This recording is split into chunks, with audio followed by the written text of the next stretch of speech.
travail consiste à m'intéresser à la gestion des situations de catastrophe, donc aux conséquences des catastrophes, et non pas aux aléas qui provoquent ces catastrophes, aléas qui soient d'origine naturelle ou anthropique.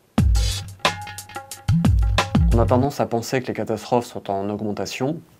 En réalité, ce qui se passe, c'est qu'elles sont mieux recensées, que ce soit par les bases de données des assureurs, comme par les bases de données des États ou des groupes d'États. En février 2008, à La Paz, il y a eu un petit événement, qui est un débordement d'un réservoir d'eau qui a privé pendant 6 mois les populations d'eau potable. Un événement qui est un gros événement, qui est un glissement de terrain en février 2011, toujours dans la ville de La Paz, qui est considéré comme un gros événement, mais qui, par sa gestion, a finalement permis de limiter les conséquences de cette catastrophe. Dans le cadre du programme Passivour, nous nous intéressons notamment aux ressources pour gérer les situations de catastrophe. On peut prendre 3 exemples, la santé, l'eau, l'énergie. Il est bien évident que pour gérer une situation de catastrophe, les éléments de santé sont importants.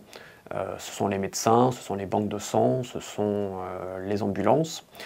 L'eau pour approvisionner la population en eau, l'énergie pour avoir de l'énergie pour gérer cette situation de catastrophe, mais également aux interactions entre ces ressources. Pour faire fonctionner un centre de santé, il n'est pas suffisant d'avoir des médecins, d'avoir des banques de sang, il faut également avoir de l'eau pour faire fonctionner ces centres de santé, il faut également de l'énergie.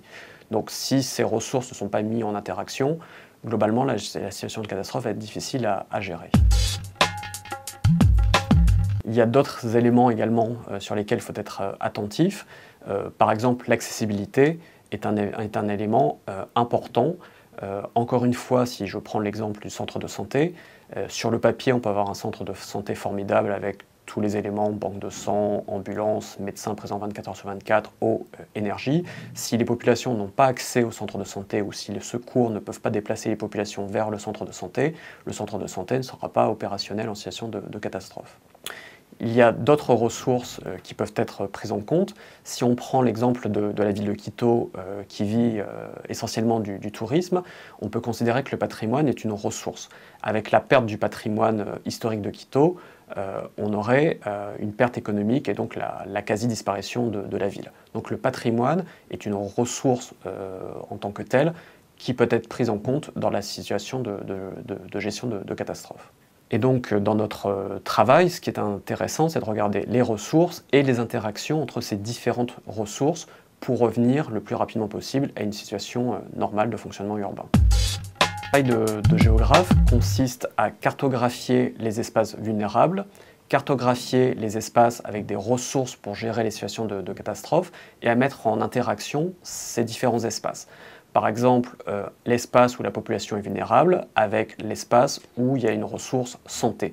Et de voir si cette ressource santé est localisée là où la population est vulnérable ou si cette population vulnérable aura un accès relativement facile à cette ressource santé. Cette cartographie est destinée aux gestionnaires urbains et leur permet d'intégrer des préconisations en termes de planification préventive des situations de catastrophe.